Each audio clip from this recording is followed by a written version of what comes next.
안녕하세요. 영화를 연구하는 무비썸 송영원입니다. 이번 주에 다룰 영화는 다르덴 형제의 언노운 걸입니다. 이 영화를 왜 골랐냐라고 하면 다르덴 형제니까 골랐습니다. 다르덴 형제란 이름만 듣고도 선택할 수 있는 영화이고요. 사실 칸 영화제에서 이 영화의 반응이 너무 없어서 더 궁금해지기도 했어요. 왜냐하면 칸 영화제에서의 다르덴 형제의 위상은 칸의 왕자라고도 할 수도 있거든요. 제일 첫 번째 영화부터 해서 지금까지 거의 모든 영화가 상을 안 받은 것들이 없어요. 로제타는 황금종려상을 받았었고, 더 차이들도 황금종려상을 받았었고, 황금종려상을 놓치면 나무지원상이든 각본상이든 거의 모든 영화가 다 받았어요. 심지어 내를 위한 시간도 주요 부분 상을 못 받았지만 수상을 하긴 했거든요. 근데 이번 영화 같은 경우는 거의 무풀이라고 해도 좋을 정도로 아무 반응이 없었다는 게 오히려 좀 호기심을 자극한 측면이 있습니다. 그 칸에서의 주요 매체에서의 평가도 그렇게 좋지는 않았는데요.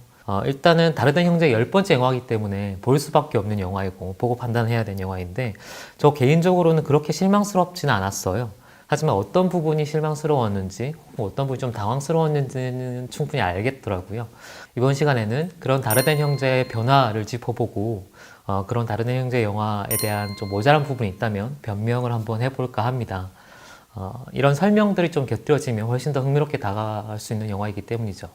제니는 벨기에 소도시의 작은 병원에서 근무하고 있는 의사입니다.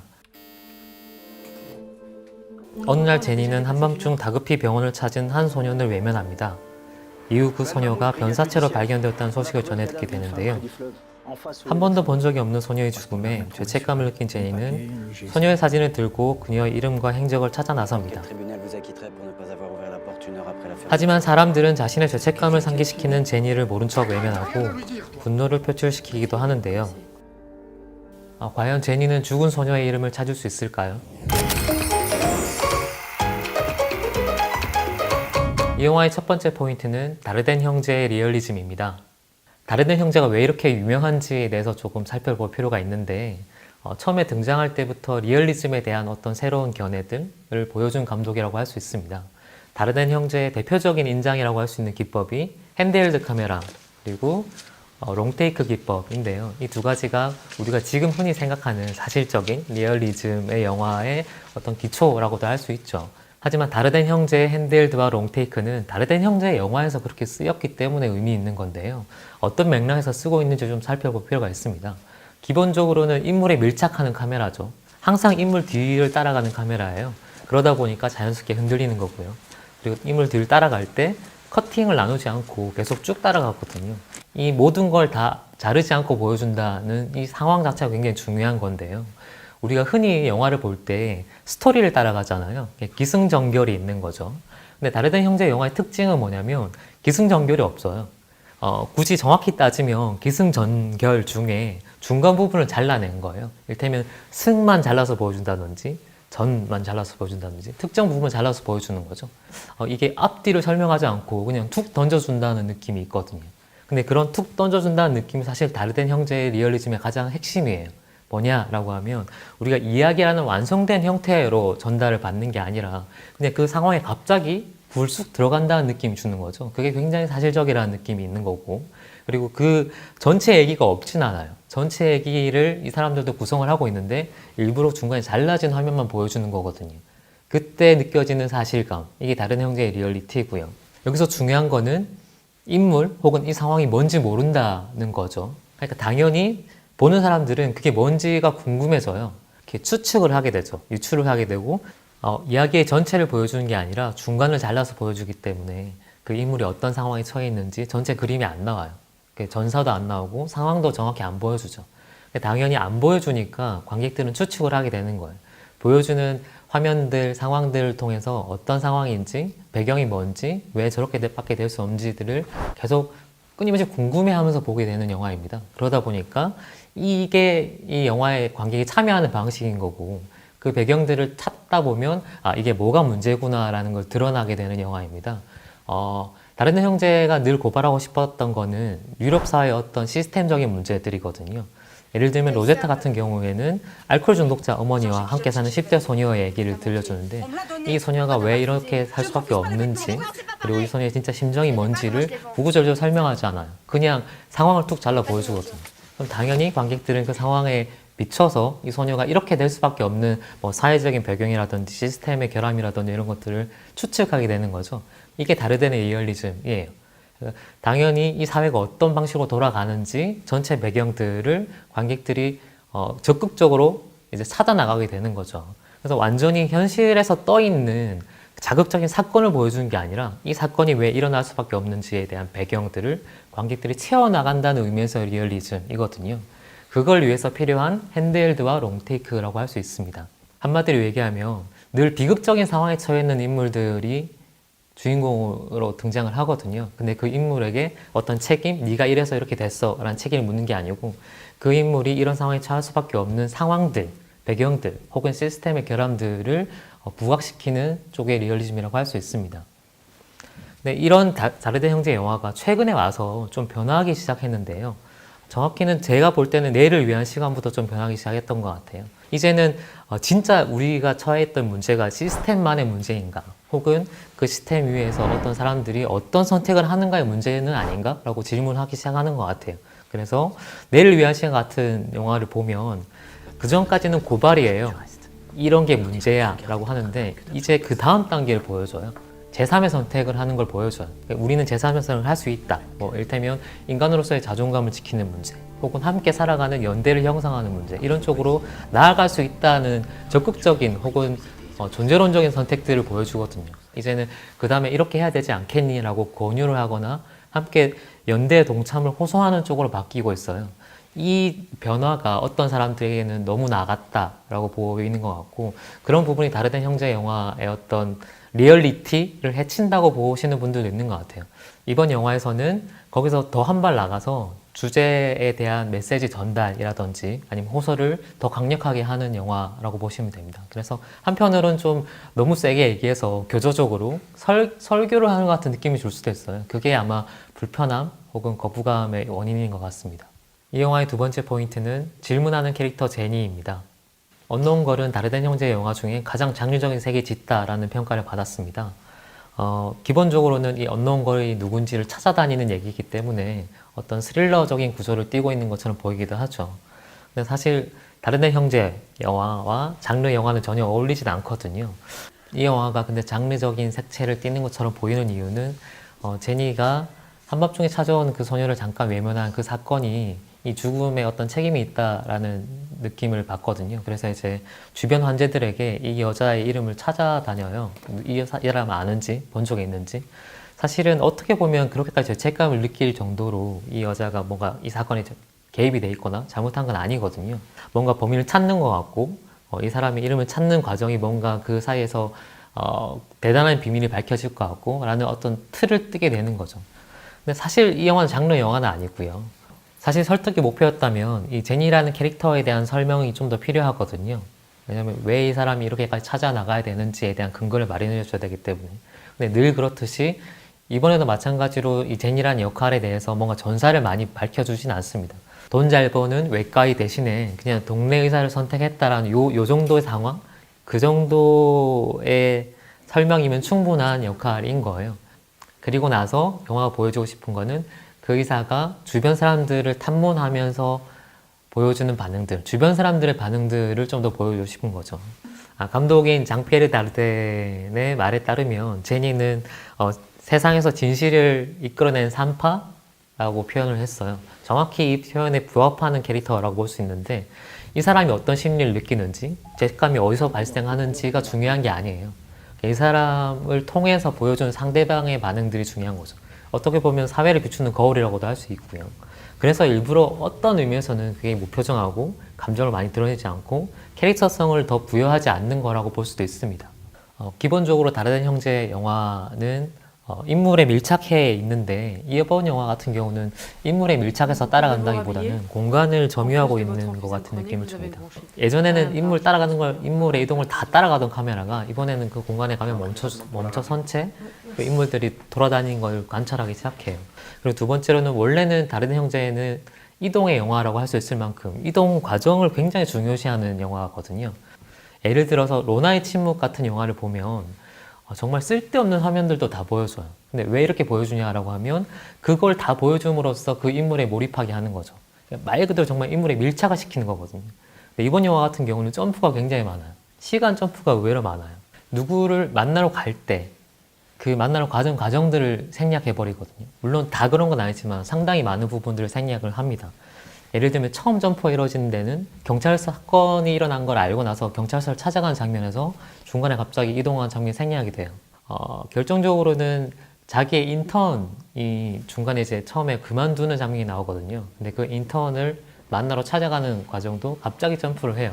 이런 점프는 사실 그 전에 다른 형제에서 보기는 좀 힘들었던 거예요. 제니라는 인물의 어떤 감정들, 상황들을 보여주고 싶은 게 아니고 그 인물이 만나고 다니는 사람들의 반응을 보여주고 싶은 거라는 거죠. 결국 그 사람들이 어떤 반응을 보이냐라고 하면 언노운 걸이라는 이 이름을 잃어버린 어떻게 보면 사고로 죽은 여자에 대해서 관심을 아무도 가지지 않아요. 귀찮아하거나 아니면 좀 화를 내거나 다양한 반응이 쏟아지는데 그 여자에 대해서 어떤 동정의 여지를 보여준다든지 그 최소한 이름이라도 알고 싶다라는 반응에 응하는 사람이 아무도 없거든요. 여기서 영화는 선명한 주제를 드러내는데 릭 다르덴의 표현을 빌리자면 아무것도 안 하는 걸 거부하고 아무것도 말하지 않는 걸 거부한다 라고 합니다. 이게 사실 이 영화의 주제예요. 아무것도 하지 않고 아무것도 말하지 않는 상태를 하지 말자라고 굉장히 강력하게 얘기를 하고 있는 영화인 거죠. 그래서 이 제니란 캐릭터는 어떤 인물이냐면 진실을 세상에 끌어내는 산파로서의 어떤 역할들을 하고 있는 기능적인 캐릭터인 거고요. 그렇기 때문에 이 여자에게 필요한 거는 어떤 전사가 있고 어떤 죄책감을 느끼고가 구체적인 게 필요하진 않아요. 단지 상대를 굉장히 잘 살피는 사람 정도의 캐릭터성만 있으면 되고 영화에서 그런 걸 여러 번 보여주죠. 실제로 이 지역민들을 왕진 가서 이제 환자 진료를 할 때 되게 섬세하게 살피는 것들을 보여주고 특히 이 브라이언이라는 소년이 있는데 브라이언 소년을 진단을 하면서 그 소년에게도 이 언노운 걸의 사진을 보여주면서 이 여자 봤니? 라고 했을 때 맥박의 변화가 있었나 봐요. 긴장해서 빨리 뛰었겠죠. 그런 걸 캐치해서 진짜 너 뭐 알고 있는 거 아니니? 라고 한 번 더 물어보는 거죠. 상대방의 몸만 진찰하는 게 아니라 심리나 마음까지 좀 들여다보려고 하는 노력이 있는 사람. 그 정도가 이 여자에게 보여줬던 캐릭터인 거고 그 캐릭터를 통해서 결국 영화가 들려주고 싶은 거는 상대방에게 뭘 묻는 거예요. 한번 너의 사정이 뭐니? 너 지금 괜찮니? 라고 한번 물어줄 수 있는 사람. 어떻게 보면 영화에서 가장 인간적인 사람인데 이 인간적인 사람이 가장 기능적인 역할로 어떻게 보면 한정되어 있다는 게 이 영화의 가장 재밌는 점이라고 할 수 있습니다. 이 영화의 세 번째 포인트는 언노운 걸은 누구인가입니다. 결국 이 영화는 언노운 걸이 누구인지를 찾아가는 얘기인 거죠. 그게 장르적인 어떤 틀을 갖고 있는 것처럼 보이게 하는 이유이기도 하고요. 근데 결국 그래서 언노운 걸이 누구냐는 그렇게 중요하진 않아요. 물론 영화에서는 그 사람이 진짜 이름이 밝혀지긴 하지만 중요한 거는 그 사람의 이름을 밝히기까지의 사람들이 보여주는 반응들인 거죠. 그래서 어떻게 보면 언노운 걸은 우리 모두일 수도 있고 혹은 뭐 주인공인 제니도 언노운 걸 중에 한 명인 거죠.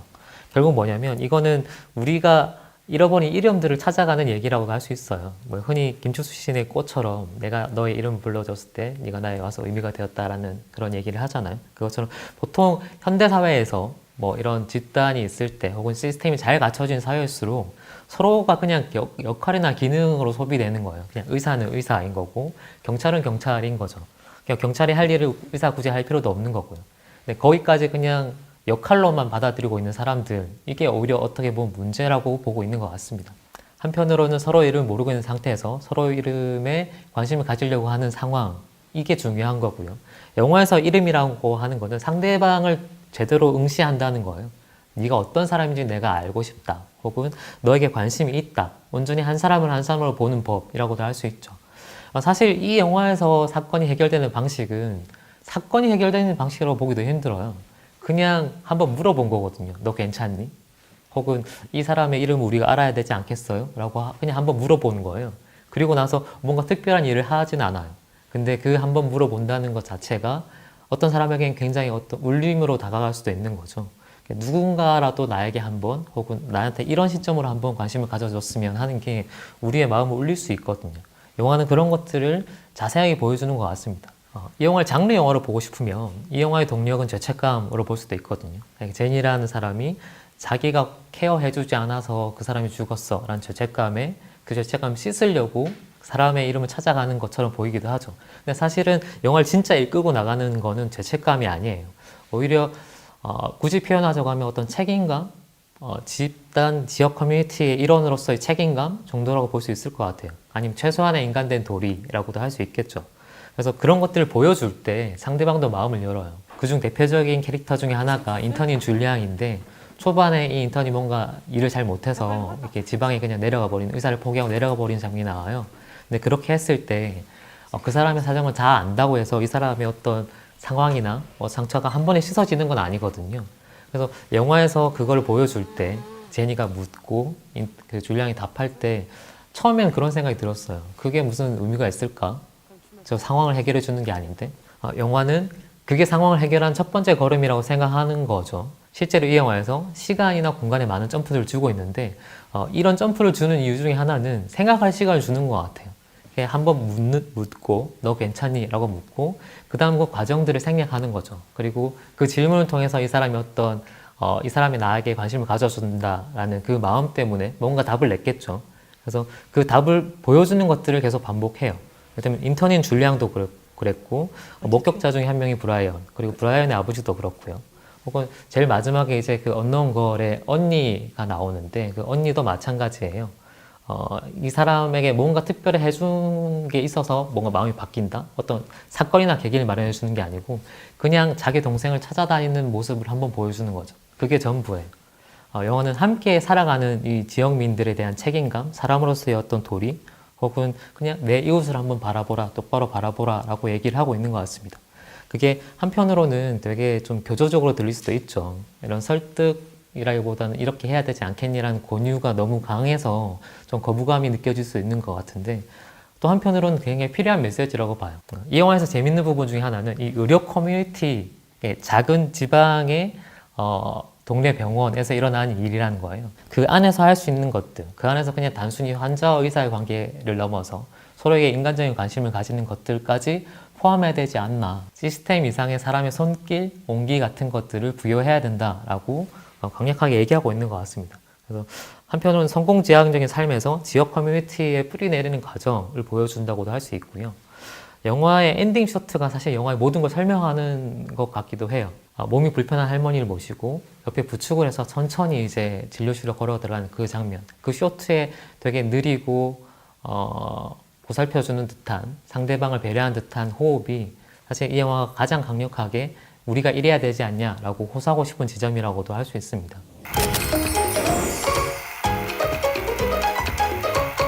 개인적으로도 다르덴 형제는 저한테 좀 특별한 감독인데요. 제가 첫 번째로 비평을 썼던 감독이기도 하고, 이런 영화들, 소위 말하는 리얼리즘을 강조한 영화들이 이렇구나라는 걸 좀 깨닫게 해준 영화이기도 해요.